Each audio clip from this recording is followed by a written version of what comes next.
خوست کې ډلهییز موندل شوی قبر چې شمېر یې 100 تنو ته رسیده هډوکي یې په ټاکل شوي هدیره کې خاورو ته وسپارل شول. خوست ښاروال رسنیو ته وویل چې له موندل شویو تحقیقاتو معلومیږي چې یاد کسان په کال 1970 کې په ډلهییزه توګه په شهادت رسول شوي دي. دا چې د پوهنتون په ساحه کې چک ډیم جوړېدو، کله چې چک ډیم باندې عملی کار پیل شو نو کندنکرۍ کې بعضې هډوکي جسدونه پیدا شول.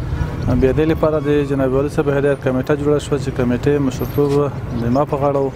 کله چې موږ ساحې ته لاړو جسدونه مو راڅرګند کړل. په دې کې داسې پیدا موږ ته پته ولګېده چې د دې اندامونو ته پته لګېږي چې دا تقریبا د 100 نه اضافه جسدونه وو.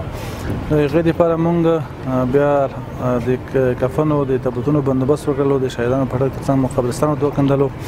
خو یو ټکی دا چې بعضې رسنۍ دې ټکي ته اشاره کوي چې کیدای شي دغه پیښه په تېر امارت کې شوې وي، خو هغه څه چې دې په جیبونو کې وو یا د دې په لاس کې وو لکه مثلا ساعت یا د جیبه روپۍ یا دغسې نور څه، هغه چې کله موږ وپلټل نو دغه ساعت چې کله موږ ګوګل ته وکړو دا په 1970 کې جوړ شوی.